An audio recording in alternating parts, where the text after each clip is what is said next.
avec Atambola Kanamutu, Nero Atamboli Yemoko, avec Namutu, avec Yango Azanani, et Momo Mutu Azanani. Tout est possible, Yango Yeye. Tout est possible, Yango Ezanini. Tout est possible. Eye Kotali Sabino, Misala Nini, Oyo handicapé Basalaka. Handicapé Basa Mutu Lokola Yo, Landa Ye, Oyeba, Misala Nini.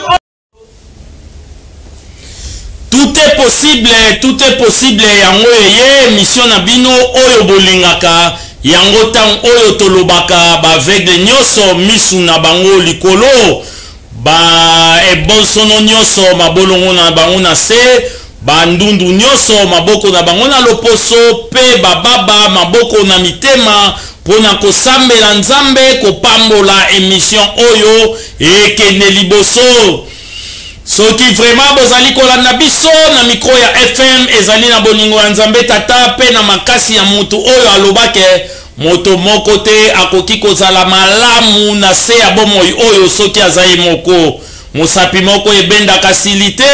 nde topesi merci na Wabino FM Fondation Billy Malua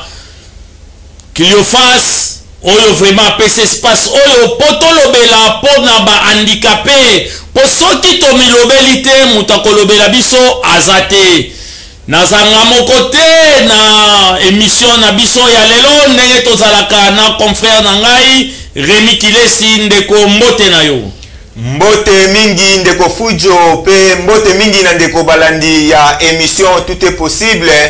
émission oyo tolobelaka nyonso oyo ba personne en situation de handicap basalaka donc to pesi bino lisusu encore une fois mbote mingi pe to bosanité mwana musala na biso Jean-Marie Mboma elongo na président Billy Malua na espace oyo ba pesa biso pote toyeba ko milobela maloba mboka yo nde Fujo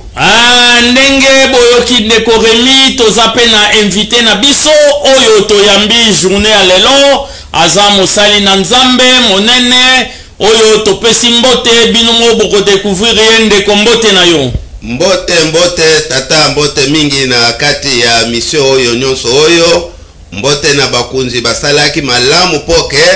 biso pe bendikape tuzwa pema ya koloba mutu akotindeka biso azali te mbote mingi. Bon papa kombo na yo nani eza ndenge nini oyo kotala biso lelo bandeko nyonso bamuyeba yo na kombo na yo pe na misalo salaka. Merci mingi na papa journaliste ngai kombo na ngai Kenda Chakala Cleophas nazali archevêque na l'église du Saint-Esprit au Congo mais oyo na bandaki c'est pasteur ngai na bandi misala na ngai na qualité ya évangéliste nyonso oyo nazalaki kosala banda nasali be na botama na misala oyo te ngai nasala misala oyo ya maboko nasali mécanique na ngai nasali yango na tanga yango na Kikwite nasali mécanique général mais na continue mingi kosalela misala ya camion ba camion de binanga ezalaki kobanda nano kala nasali mingi na intérieur na ba 1968 na usine ya Aspeka papa melasoi ba nini wana nyonso mususu tokolanda yango sima actualité du jour na biso ezake bandicapé lokola batu nyonso ndenge tolobaka handicapé aza pe lokola mutu nyonso aza na droit ya ko revendiquer mingi na banzela tozotambola boza babe bokangela biso nzela tango bandeko msu basalaka ba marche bolobaka pe bongo bandicapé bazalaki vraiment na manifestation na bango samedi passé c'était les premiers jours il y a mois il y a juin non il y a juin deuxième jour premier jour le samedi premier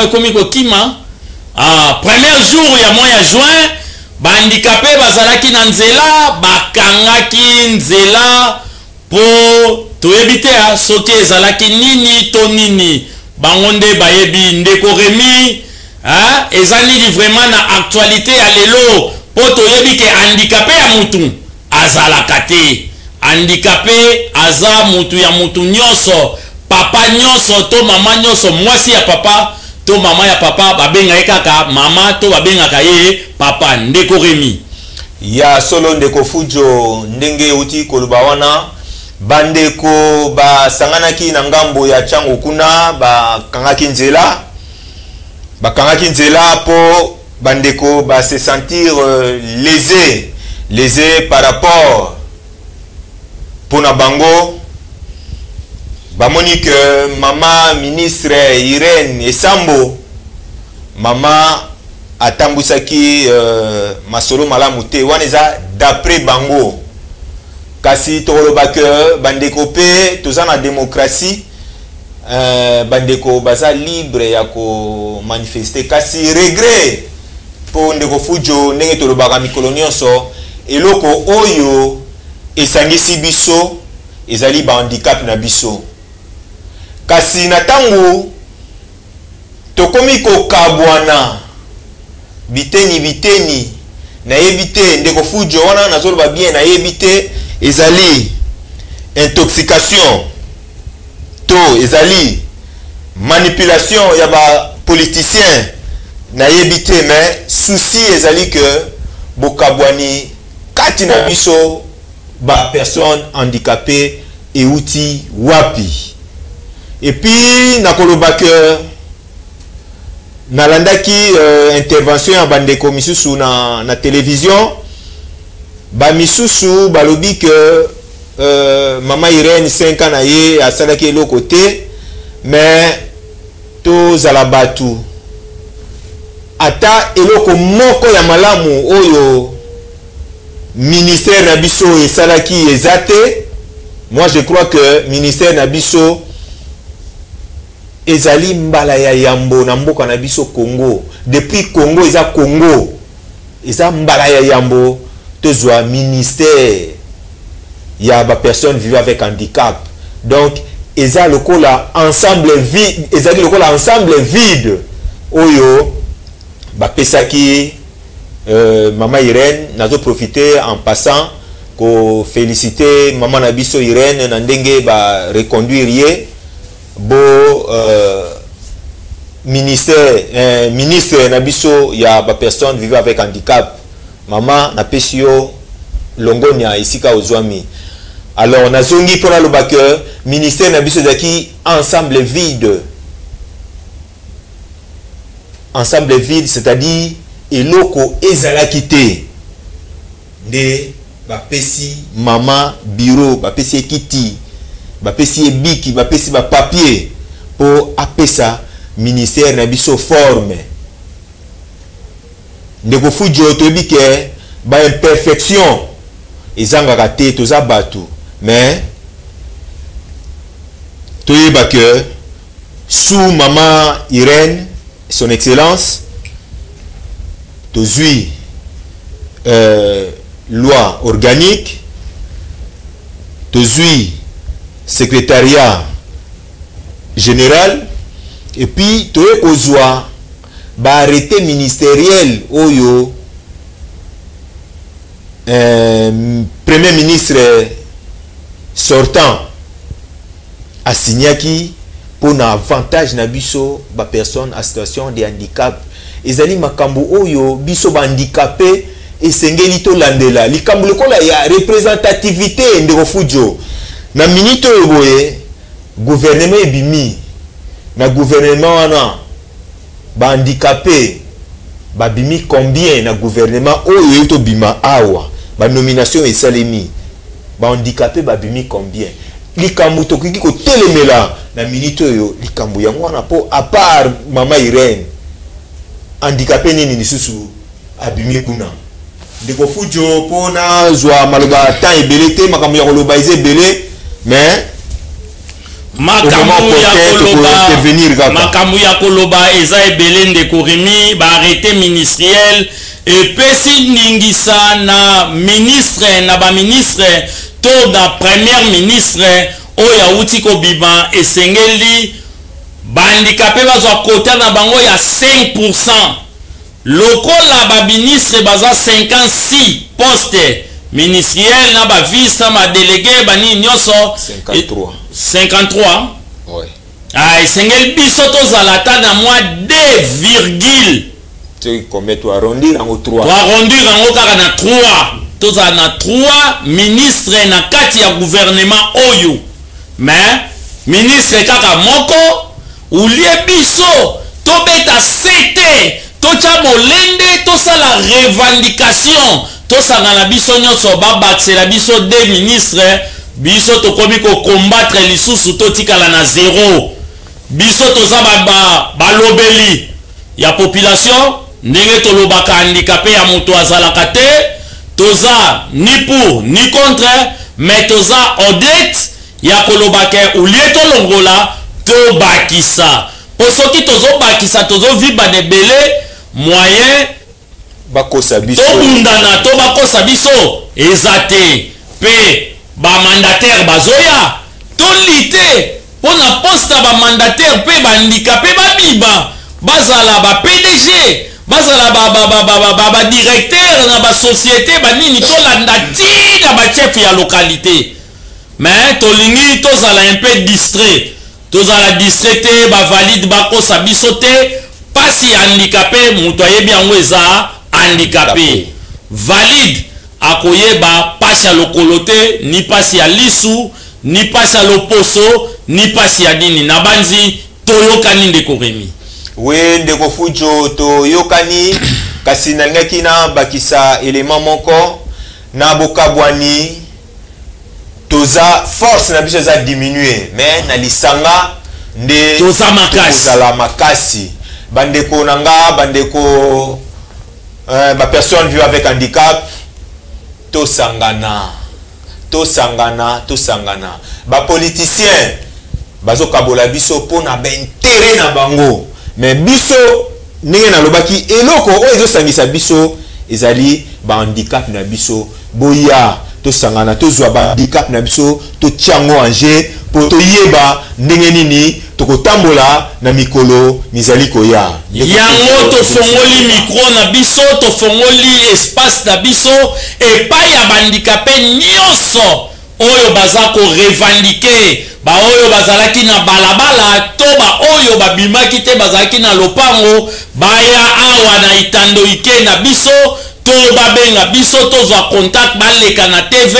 bapesa ba besoin na bango awa mokonzi ayokaka direct akoyoka biso pe makambo nyonso ekobonga wana na suka ya chaîne to na suka ya antenne baninyo elekaka to bozwi biso na 082 75 80 230 089 330 48 53 bozwi biso na contact pot boleka na émission na bino tout est possible soki pe awa te sika oyo bokozala tokoya tokosolola nyonso ekoleka na tele merci na bino bayebanso boza kolanda biso boyoki biso balamu nde toye epai ya ndeko na biso papa Cleophas Kenda papa tozongeli oyo lisusu mbote pe papa tolobi ete oza évêque ozali mutu ya makambo ebele ya koteya ya bekole ya bilanga ya mécanique tututu kasi papa azalaki mutu abandaki komona mais sikoyo aza aveugle amonaka lisusu te toza na regret makasi na bandeko soi-disant bavalide to barepresentant legal to bapasteur ya baeglise oyo tozolobelaka ntango nyonso na télévision na biso ya FM tout est possible handicapé aza mutu lokola mutu nyonso akoki kosala makambo ndenge bato nyonso basalaka nayebi te nguya ya nzambe ntango ekitaka epai ya Bartime soki Bartime amonaka te seke baveugle mpe bateya te me nakoloba awa ke eza na baveugle comme na église protestant marche de l'alliance batinda baveugle tina Afrique du Sud bake côté ya ba sud africain na anglais. Donc c'est que côté ya eza likambo ya misute kasi eza likambo ya mutu. Yango na ko poser question pa ya ba pasteur nyonso na ba deko yo ba yebi ko tanga te oyo batanga ka Bible te tangu bate ya ka bate ya ndenge ni. Et bon soki aveugle pa yebi ko tanga te atanga Bible te nde butu ekarami ko te ya te côté ezala na mutu to na misu. Papa Kenda toyokaki makambo na yo ba excommunier yo po oza aveugle eza boni boni papa. Merci mingi papa journaliste. Na kumisi chaîne makasi sangwe panzana na koko tanga histoire pona kuwela ngunga okatanga ite ngai na kumi boye na lobi malamu ke ngai natangaki na classe natangaki technique général na sali mingi mécanique ya automobile na bandi na intérieur tango na bandi na intérieur na wileri de HPK Wilere plantation di Kwilu zalaki matanda Xavier na lungwe wana na ye kukota awa na Kisasa kaka na limete awa sika utisheni na yo awa na 12e mairie na Kovadis tu déplacer Kovadis comme tozali ba mécanicien tutasali garage na 14e rue na suka kuna na rai desika na travailler kuna mwa mingi na sali mwa succès na zalaki chef ya tour chef usala musala na ngai Kinshasa Matari Kinshasa Matari na ba camion ekaka kuna baye kupesa ngai na zui medai na ngai na sali na yango awo akula kisabino yango batala medai oyo na zuile yango kuna médaille de mérite papesi ngai kuna na Kovadis. Après kusala misala wana ngai na tiki misala wana na 1983 na kote na misala ya diamant na sala ki trafic ya diamant Zaire Angola ni puis na zalaki na mutuka na ngai Land Rover à 5 portières. Après kutika mutuka wana na moni souffrance ndera bandaki kubela bataki ya basorcier ya mabota boyebi mabota ezalaka jaloux mingi nazonga kile kufanda lisusu na Kinshasa mwa mingi ndepo na bataki wana muninga na ngai mamoyo azala kufutila na lupango na ngai kombo na yo Rose alobi na ngai papa pona nini ufanda ko kanisaka alobi no miloko mingi ngai na tiki pona tika ke biloko wana nyonso ayebisi ngai soki boye tokende osambela comme nazalaka kusambela te boyebi nazala kumela mingi nazala kusambela kutuka ata mukete le 1er mai 1987 nakenda kumela mingi pe na yolo na retour na ngai na kuti mwana kasi na ngai maladi ya liboma nde mama Rose alobeke no tukende na ye na église na amemi ngai tukende na église na Kaemba 79 epai ya papa Muwawa Pindi Nelson o tozali kopesa mbote a passant. Merci mingi ye wana na 20h tala ngai nazali na solo na ngai ya masanga ndenge na melaki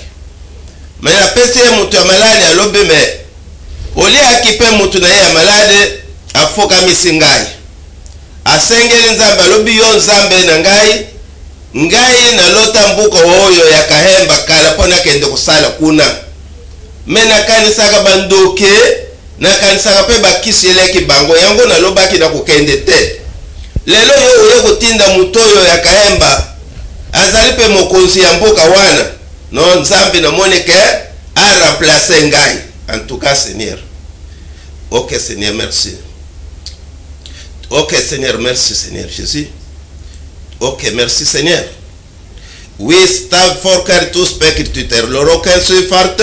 et que le romaine, presque authentique d'esprit Seigneur Jésus, authentique de Rome et que le romanitaire. Papa, tozana émission. Spiritu Seigneur, merci. Nzambe zala. Toko émission. Esika apesinga ya lobe akende kusala musala. masanga ebima na nzoto na ye bambiasi nyonso ebima na nzoto na ye ekima yakenda kosalela yo nzambe na esika na ngai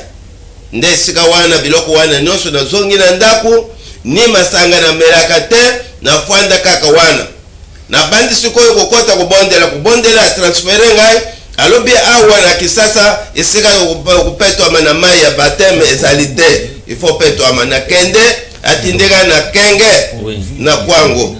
kuna kende na longe mvondo azalaki kuna prophète nde tubondelaki na uzalaki baptisé kuna epai na bango. Ok papa ozalaki baptisé kuna epai na bango wana okoti na kati ya ministère. Oui eza bongo misala nzambe okoti siko misala oyo ememio awa lelo pesa biso na bozindo. Yango wana TV eza ngunga papa. Merci yango wana siko tangu na mwana biloko wana na yaki nano nzambe na pamonaki likolo pastor mami. Isika moye bimelaka na moni Jésus Christ na yambi Jésus Christ na likolo wana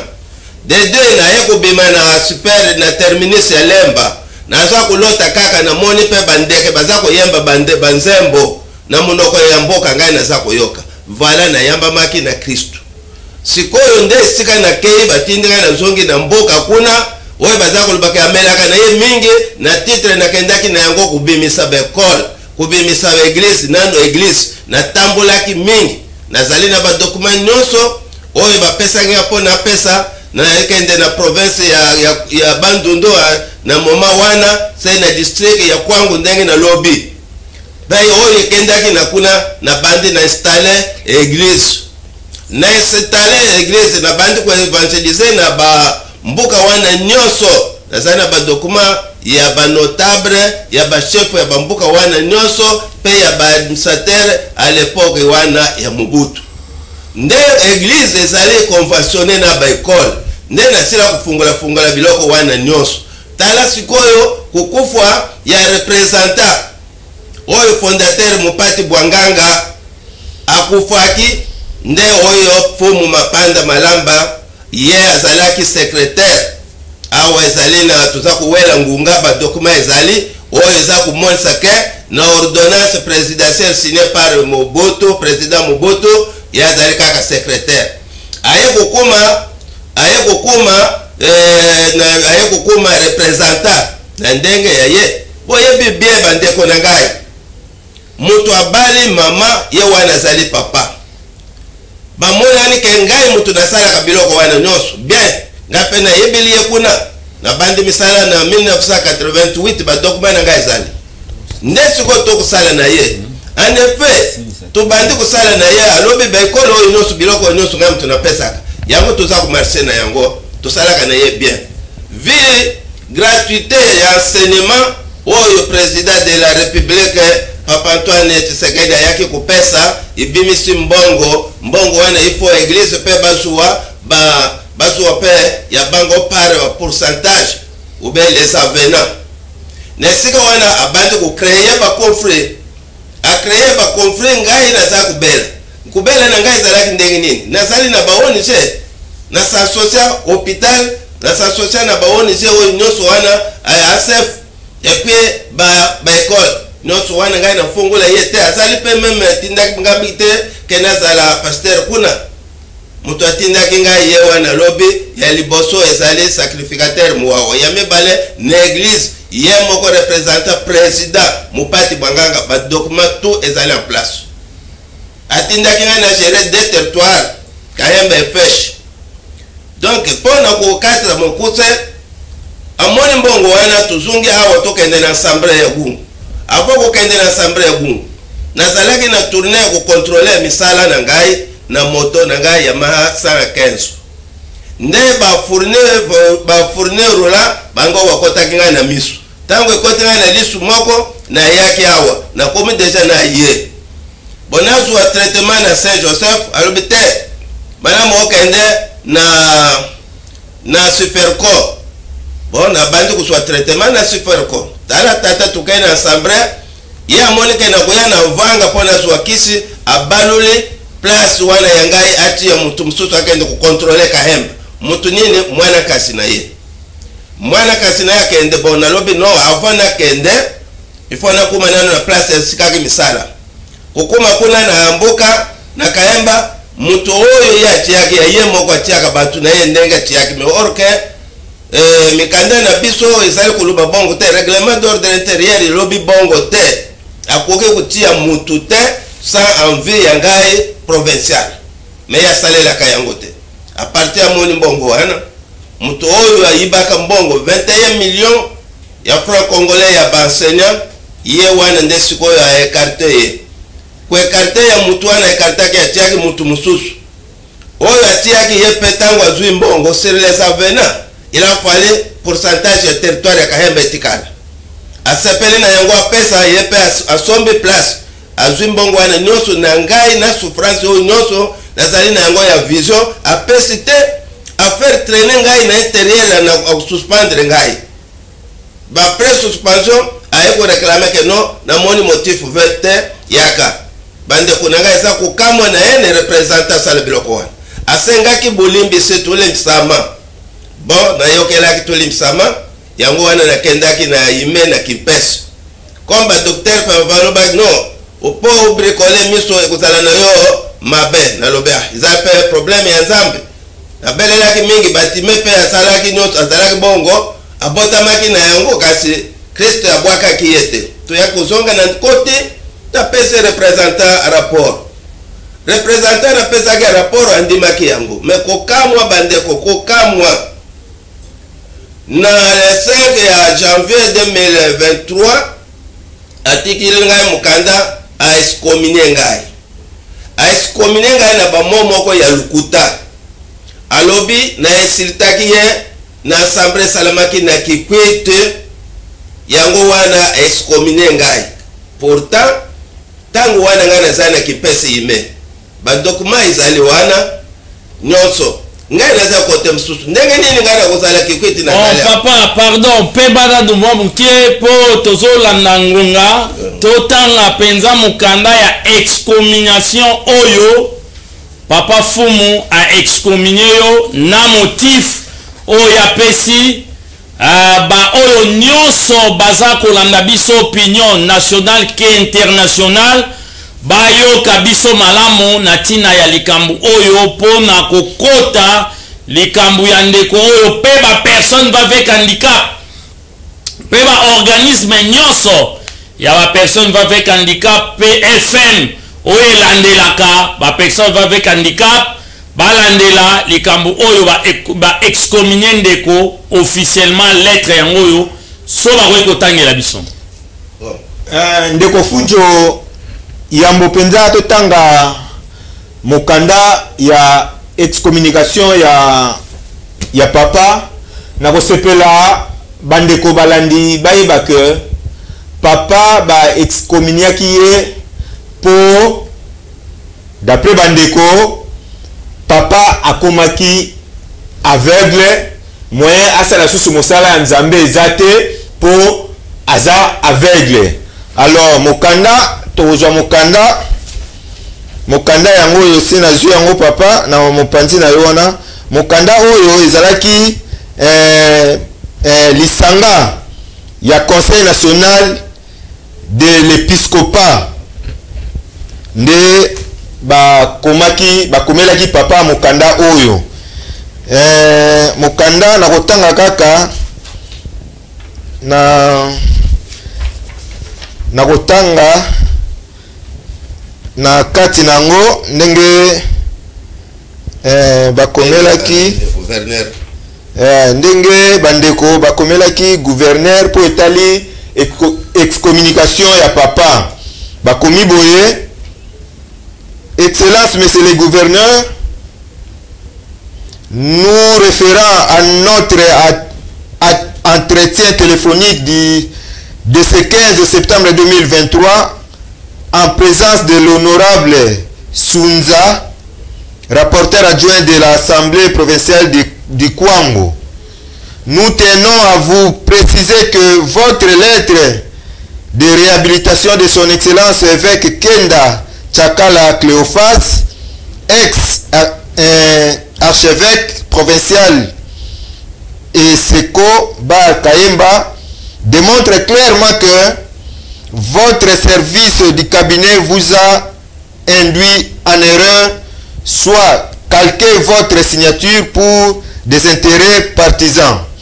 À ce fait, nous vous confirmons que l'ex-évêque Kenda Tchakala Cléophas est de nature aveugle et ne peut rien faire en matière de l'évangélisation épiscopale. Suite na yango ndeko Fujo, en outre, il se permet à l'état d'aveugle avoir été relevé de ses fonctions épiscopales de nommer un conseiller résident, son fils de ECC Bar Eseko Bar Kaemba, appuyé forcément par l'administrateur du territoire au détriment de l'évêque Marouani Tounouaka, qui est nommé légalement archevêque provincial, et Seko Bar Kaemba, et assumant aussi les fonctions du conseiller résident de ECC Bar et Seko. Donc na mukanda oyo bandeko bakomelaki gouverneur yango ndeko totuni ndeko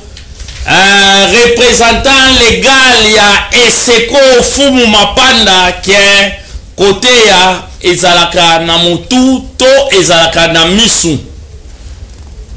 aveugle akoki kokoma pasteur te akoki koteya te akoza evangeliste te akoza l'évêque te akoza la préfet te akoki kopesa cour te soki aveugle oyo eza papa Cléophas lelo bazoko excommunier po kaka komi aveugle, c'est que président Billy Balouwa pe fallait abenga na biso na FM toloba tozala balobelité pour oyo pe tozoloba eza évangélisation ndeko Rémi. Oui, yango totunaka bapasteur awa ndenge nini bango mpana bango bababa bateyaka te baba koza pasteur te, totunaka mpe balbitre banani musala oyo balbitre basalaka na terrain est-ce que balobaka eza musala bababa te balobaka te wala est-ce que baba koki kosala musala wana te yango tout est possible eza koloba makambo oyo nyonso po ete kimia ezala papa nazongiseli yo maloba mpona oyo nyonso elobami na mokanda oyo ekomami mpona yo moko olobi boni. Merci mingi na kotanga mokanda oyo susi na ngai ezalaki kaka wana mutuna yo otuni wana yango wana nde mutuna biloko na ngai nyonso oyo wana nyonso ngai nasala 37 ans abwaka regret na ngai ezali mutu oyo alobi ke ye wana aremplace ngai azali nouveau muyibi oyo ayibaki 21 millions donc baliaki yango ensemble ye wana kokozala un préfet document ezali po toza kowela ngunga un préfet akokozala remplacer ngai évêque oyo na travailler banda naza kosala na évangélisation tina koli na misala na ngai a remplacer ngai donc na moni ke na lokuta na ye a manqué pe même gouverneur oyo azali ku présenter président de la république na mukanda na ye kaka wana a manqué pe administrateur ya territoire na biso territoire mobimba a manqué yango na mukanda na ye wana pona mensonge na malukuta na ye wana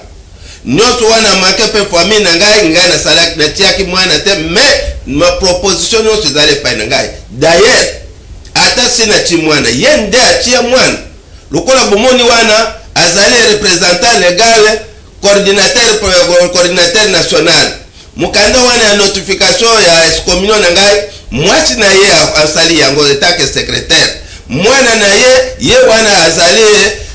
chef de personnel après mwana na ye na province ya Kwango azali coordinateur provincial sub coordinateur provincial ya Kwango mwana kasi na ye se ye mutu asali biloko wana mengai pona tia mutu na ko examiner bilo ngai mutu na kutia po bilo kwa nyonso ngai mutu na chi d'abord na na témoignage ya sous-prophète ya mbuka wana na ba témoignage ya ba notabilité ya mbuka tokotanga. Merci papa, signal déjà et pesa melingai biloko malamu e umelanga te. Émission pe esili lelote to kokoba yango be mission ekozala ekoya ebele ndeko Remi avant ya kozongisa papa maloba mbote atana moto moko to mibale maloba na mboka na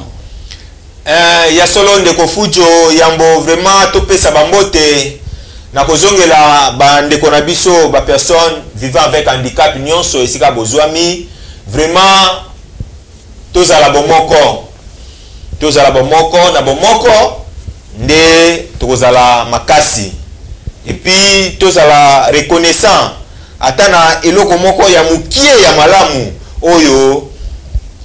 ministère na biso esali pona biso tozala reconnaissant pona mbote en tout cas na kopesa bandeko nyonso vivant avec handicap esika bozwami na kopesa bino nyonso mbote na kopesa mbote na maître Billy Malua elongo na lipasa na Jean Marie Mboma pe na basali nyonso ya Fondation Malua kuna na moni ba mama o basimbi FM ezali mama Rite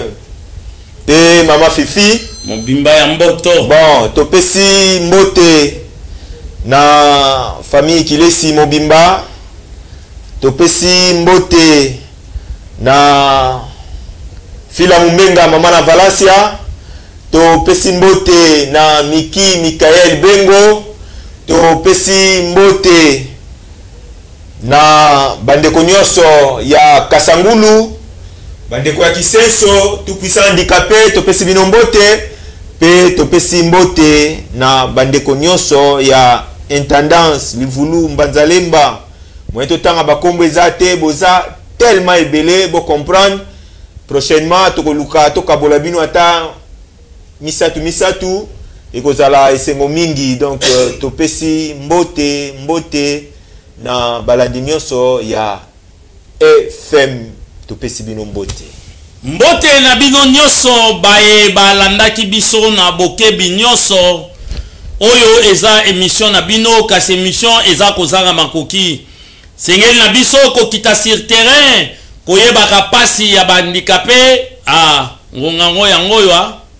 pe koyeba o bandikape ngongango yangoyo toyeba oyo bandikape bazosala soki biso totamboli te tolaksi yango te mutu akolaksela biso azate pe toza kosenga mwa minute na FM makambo ezoleka na ebele mengonga eza penza ya kofinana na pesi mbote mingi na abiere principal ya sika ya BM Moye Mandalala Binda Joseline oyo vraiment aza kosala ke ndeko na bino atelemaka mwa malamu na elamba ya bien vraiment bambote ebele na mama Fifi FM mobimba ya mboto pe mama Rit kitoko ya pose nyekese nzambe apambola famille miyalu mobimba nzambe apambola bibishe zenge mwasi azanga mbanda mbote mingi na Eve Biko pe babon guérison bisika nyonso boza na famille zenge mobimba famille moninga bambote ebele bele pa ya babokote nyonso bandeko nyonso baza na kati ya prison oyo baza ko souffrir nzambe apambola bino exaucé Djembe pe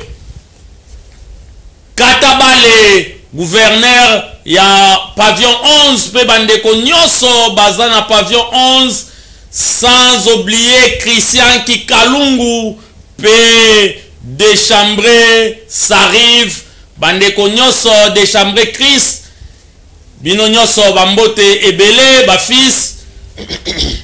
Enoch bambote ebele bisika nyonso bozwami soki bolandaki biso eza na bilili ya Enoch mokonzi ya lisu oyo soki atali boza kozwa babote ya kitoko pe Benjamin mwana suka ya FM sans oublier Dete Mouya FM Mobimba, mon président, mon boss ya Libanga, Billy Malua, Cleophas, Bambote mingi, bisika bozwami, famille Kenda Mobimba, bana nyoso yangaba,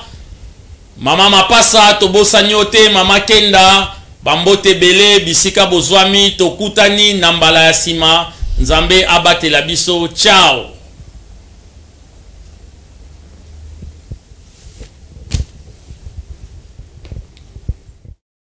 Kala feke oyo atambolaka na mutu me lelo atamboli ye moko likama kokamwa mama Dorcas.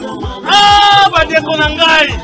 avec atambolaka na mutu lelo atamboli ye moko avec na mutu avec yango aza nani ebongo mutu aza nani. Tout est possible yango yeye. Tout est possible yango eza nini. Tout est possible eye kotalisa bino misala nini oyo bandikape basalaka. Handicapé pas à mutu lokola yo landa ye oyeba misala nini